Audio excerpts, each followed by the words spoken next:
तो अस्सलामुअलैकुम। आप देख रहे हैं यूट्यूब चैनल और मैं हूं मोहम्मद सिजाद रहटे वाला। आज जो है ना, मैं आपको एक कहानी सुनाऊंगा। कहानी आपने एंड तक सुननी है और समझदार के लिए इशारा काफ़ी होता है। देखें, एक ना घराना था बड़ा। उनके पास जनाब 100 एकड़ ज़मीन थी। कितनी? 100 एकड़। लेकिन उसमें प्रॉब्लम ये थी कि कुछ का मतलब मज़हब और कुछ का मज़हब और उसमें तनाज़ात शुरू हो गए, यानी कि लड़ाई और झगड़े शुरू हो गए। बात बड़ी पते की है और आपने मुकम्मल वीडियो देखनी, स्किप नहीं करना, भगाना नहीं है। उसके बाद जी लड़ाई बढ़ती गई। आखिरकार जी उन दोनों ने ये फैसला किया, क्यों ना हम हो ना तो अलग हो जाएं। तो ये जी एग्रीमेंट क्लियर हो गया, अलग हो गए। अब एक के पास चली गई 30 एकड़ ज़मीन, दूसरे के पास चली गई 70 एकड़ ज़मीन। क्योंकि आनी तो उसके पास 35 एकड़ थी, मगर उसने उसके 5 एकड़ ज़मीन पर कब्जा कर लिया। अब उनमें से कुछ जो थे, मतलब जो एक गैर मज़हब के थे, एक और मज़हब के थे, जिनके जो कम ज़मीन वाले लोग थे, उन मज़हब के रखने वालों में से कुछ लोग ये कह रहे थे कि हम इस मतलब अलहदगी पर लानत भेजते हैं। लेकिन अगर आपने लानत ही भेजनी थी, सोचने की बात है, तो आप फिर इधर आए क्यों? आपको इधर आना ही नहीं चाहिए था। आपको 70 वाले पास जाना चाहिए था, जिसने उनके 5 एकड़ पे भी कब्जा किया हुआ। चल जी, फिर भी आ गए तो कोई बात नहीं, तस्लीम कर लिया 30 एकड़ वाले लोगों ने।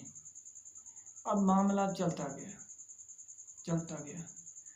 उन्होंने मतलब अपने बच्चों की शादी की, उनके घर बार जो है वो बढ़ते गए, उनका कुंबा बड़ा हो गया, दूसरी साइड वालों का भी बड़ा ही हो गया।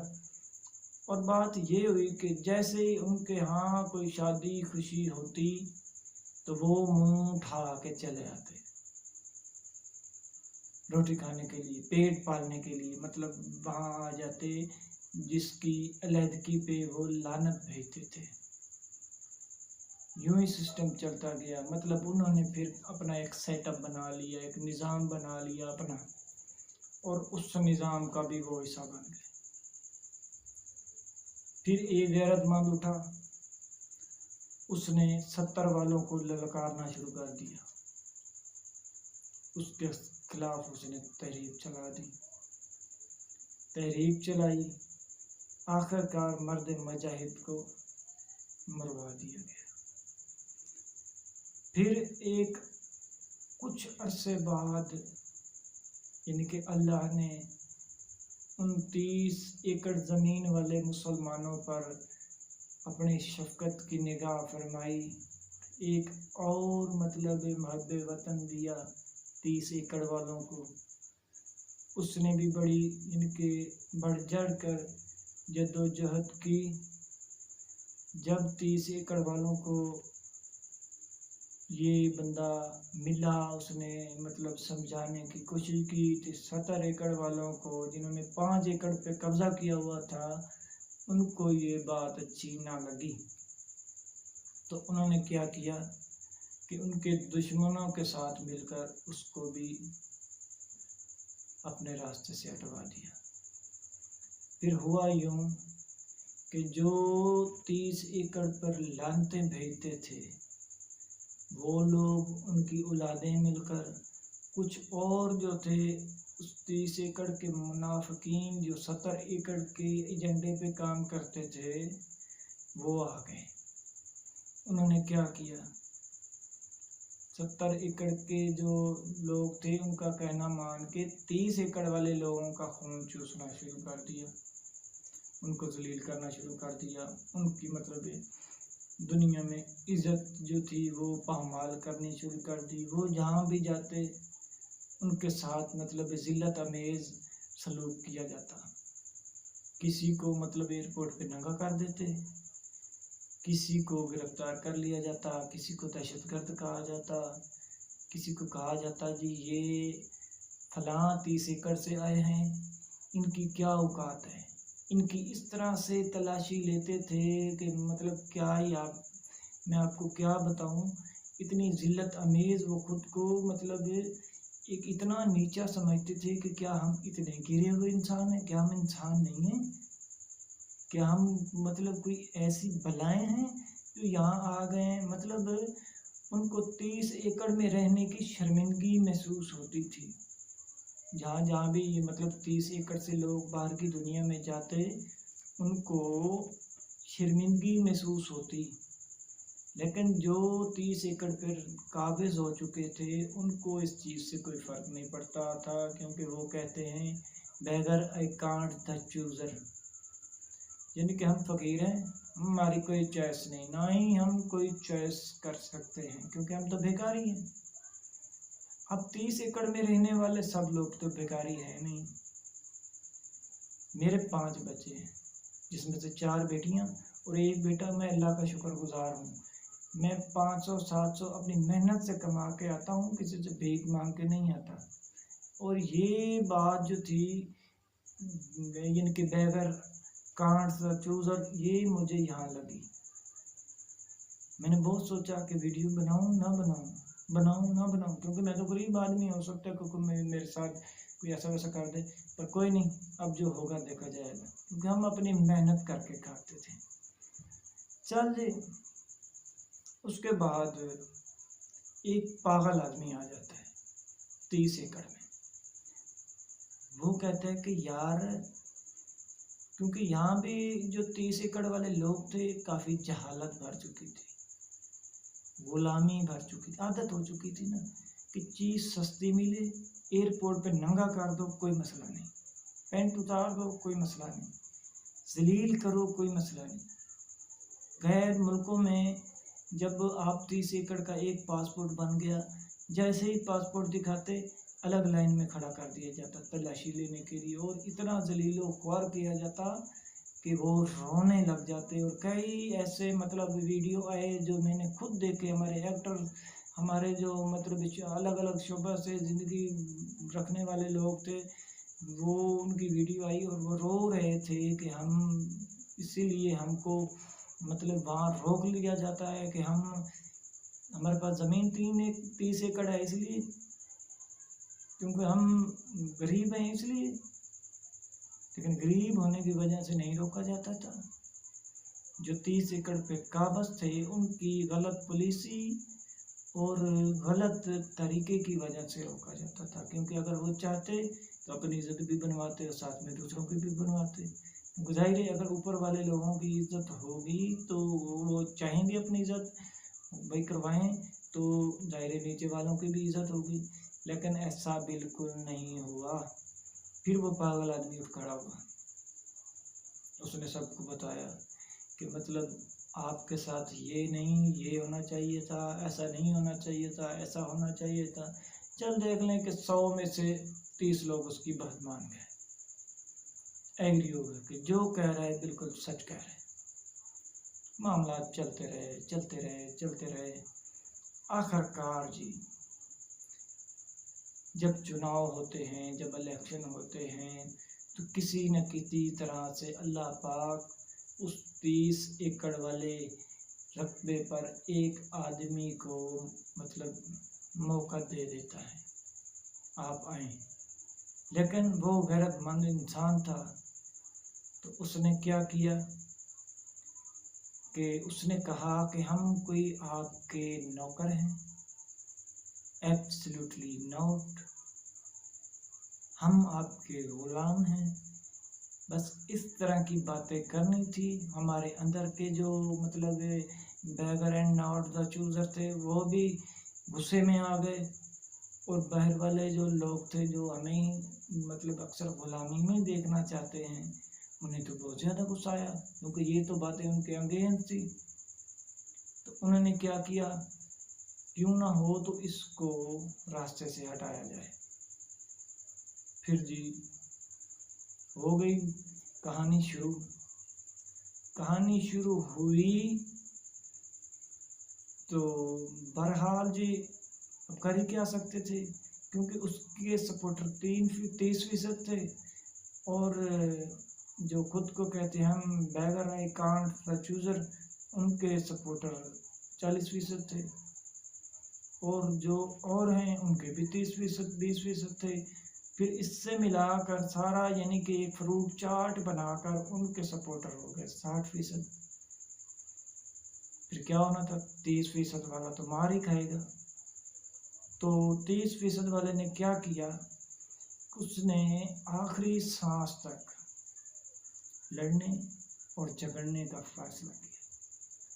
उसने बहुत कोशिश की कि मैं सब कुछ वाज़ेह कर दूं। अब देखें, अगर कोई बात ना माने तो वो एक अलग बात है, लेकिन सब कुछ जो है वो भी शीशे की तरह साफ हो चुका है कि कौन कहाँ है, किसने क्या किया, किसने क्या नहीं किया। अब बात ये है कि कुछ लोग कहते हैं कि जी उस बंदे ने हज़रत उमर फ़ारूक रज़ी अल्लाह ताला अन्हु पे होना, यानी कि मैं हज़रत उमर हूँ, ये दावा किया। ये सरासर गलत था। भाई अगर कोई है तो आप ये क्लिप आप वीडियो पे चलवाएं, आप लोगों को दिखाएं कि ये वो पागल आदमी है, ये कह रहा है कि मैं हज़रत उमर फ़ारूक रज़ी अल्लाह ताला हूँ। लेकिन उसने ये कहा कि मैं ये चाहता हूँ कि इस 30 एकड़ में जो निज़ाम है वो होना चाहिए जो हज़रत उमर फ़ारूक रज़ी अल्लाह ताला के दौर में होता था। इनके गरीब और अमीर के लिए एक कानून, यानी कि अगर गरीब साइकिल चुरा लेता है तो उसको 30 साल की सज़ा, अगर अमीर अरबों का घोटाला कर जाए तो उसको पकड़ा भी नहीं जाता। ये एक गलती उसकी थी जो इन्होंने गलती बनाई। दरअसल उसकी बात जो है वो बिल्कुल ठीक थी, क्योंकि जो हज़रत उमर रज़ी अल्लाह ताला के दौर में जो कानून था वो लाना कोई गलत बात नहीं, क्योंकि उस 30 एकड़ में जो थे वो अक्सरियत मुसलमानों की थी, तो वो भी चाहते हैं कि वो कानून आए। पर कुछ लोग जो थे वो 2 बोटियों की खातिर मतलब बिक जाते हैं, ऐसा नहीं होना चाहिए। फिर एक उसने बात की कि मैं चाहता हूँ कि रियासत मदीना बनाया जाए। बिल्कुल क्लियर है कि मदीना एक है। इसका मतलब ये नहीं था कि यहाँ मदीना ही बनाना है, उसका मतलब ये था कि जो निज़ाम रियासत मदीना में था उस वक्त वो निज़ाम यहाँ होना चाहिए। वहाँ भी तो मुसलमान ही थे ना, यानी कि हज़रत अली केस हार जाते एक यहूदी के खिलाफ, यानी कि अगर गलत थे तो हार गए, वो सच्चे थे। यानी कि एक इंसाफ का पहलू देखा जाता था रियासत मदीना के अंदर। और वो पागल आदमी, बेवकूफ़ आदमी, जाहिल आदमी ये चाहता था, यानी कि ये उसकी गलती थी ना, उसने एक मतलब ग़ुलाम कौम को आकर जगाने की कोशिश की, उसकी सज़ा पाई। क्या कि उसने कहा हम इधर भी मदीना बनाएंगे। भाई मदीना नहीं, मदीना का रोल मॉडल मतलब अगर आप किसी से मुतासिर हैं कि उनका रहन सहन कैसा है तो हम भी वो रहन सहन यहाँ बना सकते हैं, बिल्कुल बना सकते हैं। तो इसका मतलब भी गलत निकाला गया।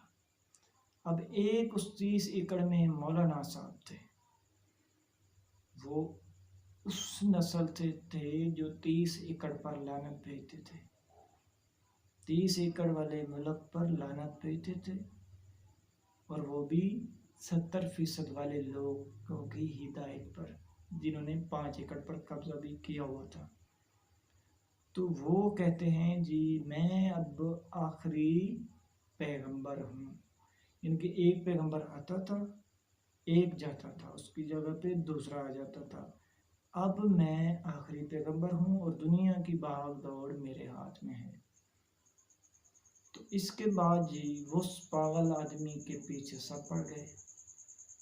उसने अपनी तरफ से जो कुछ हो सकता था वो सब किया, लेकिन क्या करें, वहाँ का सारा निज़ाम बिका हुआ है। लेकिन नहीं बिका तो वो पागल आदमी नहीं बिका और ना झुका। जिसकी मोहब्बत और इखलाक में कितने लोग जमा हो गए, मैं खुद देखकर हैरान और परेशान। आखिरकार जी उसको सज़ा दे दी गई। उसको जो अल्लाह ने इज़्ज़त दी थी, कुछ इजाफा हो गया, कुछ लोगों की नज़रों में उसको ज़िल्लत मतलब मिली। पर जो फ्रूट चाट की प्लेट अब आवाम को खिलाई जा रही है, अब तो खुशी है कि घी 100 रुपये किलो हो जाएगा, चीनी 40 रुपये किलो हो जाएगी, गंदम 900 रुपये हो जाएगी, कपड़ों के जो सूट हैं वो 300 रुपये में मिला करेंगे, और जनाब सब्जियां 20 रुपये किलो होंगी, पेट्रोल 40 रुपये लीटर हो जाएगा। ये सारी चीज़ें अब उस 30 एकड़ में होने वाली हैं। लेकिन ये मेरी एक कहानी है, समझदार के लिए इशारा काफ़ी है।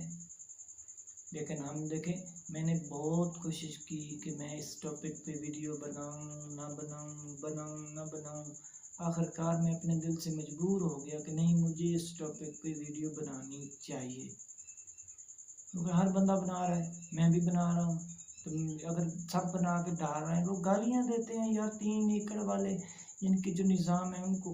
हम तो सबकी इज़्ज़त करते हैं, हम तो उस पागल आदमी की भी इज़्ज़त करते हैं, हम तो उनकी भी इज़्ज़त करते हैं जिन्होंने इस मतलब 30 एकड़ पे कब्जा जमाया हुआ है। लेकिन एक इज़हार राय ये हर किसी का हक है। तो मैंने ये आपको एक कहानी सुनाई। अगर वीडियो अच्छी लगे तो लाइक कर दें, चैनल को सब्सक्राइब कर दें।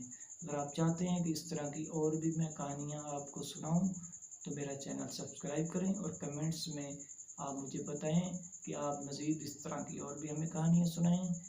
और आपने हमें अप्रिशिएट भी करना है, और कमेंट्स में आपने अपनी राय का इजहार भी ज़रूर करना है।